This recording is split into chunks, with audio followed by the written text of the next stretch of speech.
Hi, I'm Paul Vorndran, a securities, litigation, and enforcement defense attorney at Jones Keller in Denver, Colorado. Defending securities actions on behalf of clients requires strategy in navigating a tricky process, which can be unique in each situation. If you are interested in this topic, you likely already have some idea of the lay of the land from a regulation of federal securities standpoint.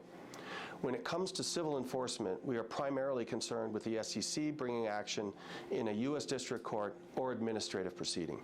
District courts, in general, provide defendants with a fair fight by virtue of the presider, a neutral Article III judge.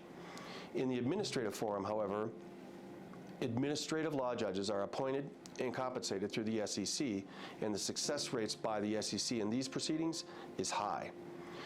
SEC actions can arise from a routine investigation of regulated persons or companies, or from an investigation of either regulated or non-regulated parties. There are many triggers for an investigation.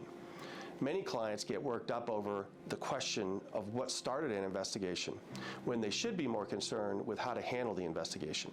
Because at the end of the day, once an exam or investigation has started, it can take on a life of its own and go off in all kinds of directions. Once an exam begins, the SEC will ask for all manner of documents, and this is where the routine exam can quickly pivot in scope to areas wildly beyond initial questions. Similarly, informal voluntary requests for documents can do the same. That said, the most common violation of the securities laws that lead to and become the subject of an action is misrepresentations or omissions in connection with the offer and sale of securities. With more Main Street investor money being held by and managed by investment advisors, we're also seeing more allegations concerning violations of fiduciary duties that all investment advisors and investment advisor representatives owe to their clients.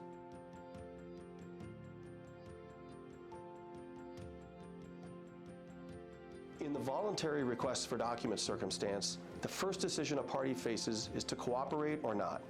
Getting off on a negative foot with the SEC would seem to never be a good idea. But on the other hand, the SEC cannot compel the release of documents until the Commission has issued a formal order.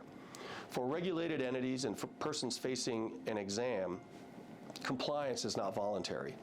The decision to comply at this early stage will be based on the specific facts and circumstances and the scope of the requests and types of materials requested.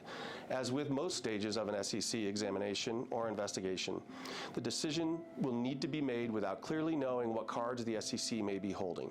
If a party decides not to volunteer information, the SEC can obtain an order initiating a formal investigation naming officers and entities.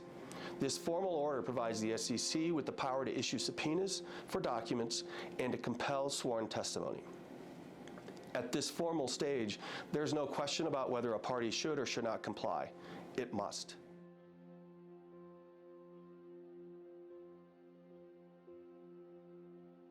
But now there's a new decision point. The question becomes how to respond. Study the request with a qualified attorney to try to understand the scope of the investigation. There are often clues in the particular requests. In addition, ask the SEC for more clarification. But know that most SEC investigators will not confide in you about what they are fishing for. Before any documents are released to the SEC, certain procedures should be followed. Every page should be electronically stamped and indexed for easy retrieval and ability to identify what has been produced for later reference. This is not insignificant. Since the SEC divisions do not share staffing, there is a good chance a party will be asked to submit the same documents a second or even third time to the enforcement division as were initially submitted to the examination staff.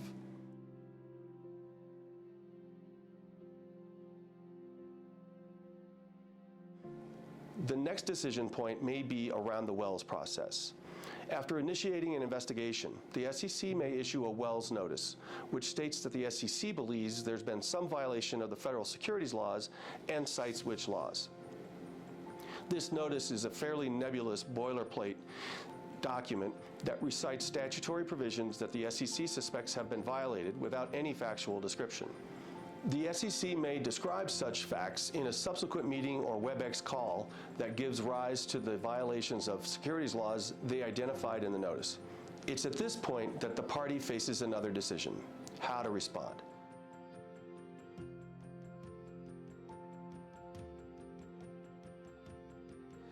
Lawyers tend to have a knee-jerk reaction that, of course, we respond to these outrageous claims of violations of the federal securities laws in a robust, brief-like writing.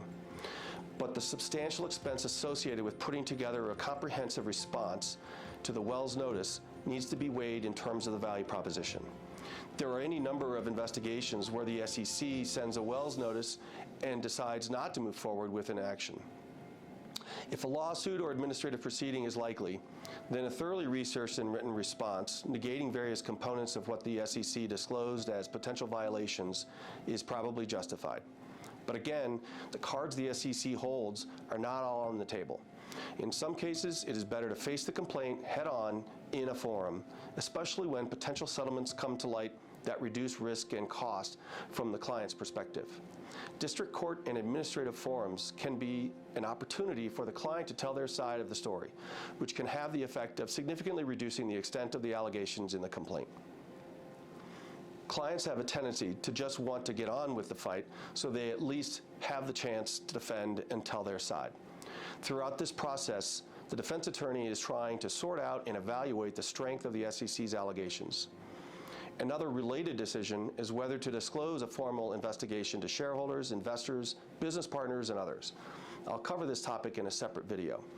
When settlement is an option, the type of settlement to pursue is based on a wide variety of factors, including the nature of the securities violations that the SEC alleges and the status of the proposed defendants. Does the violation touch on the sale of securities that were sold by our clients?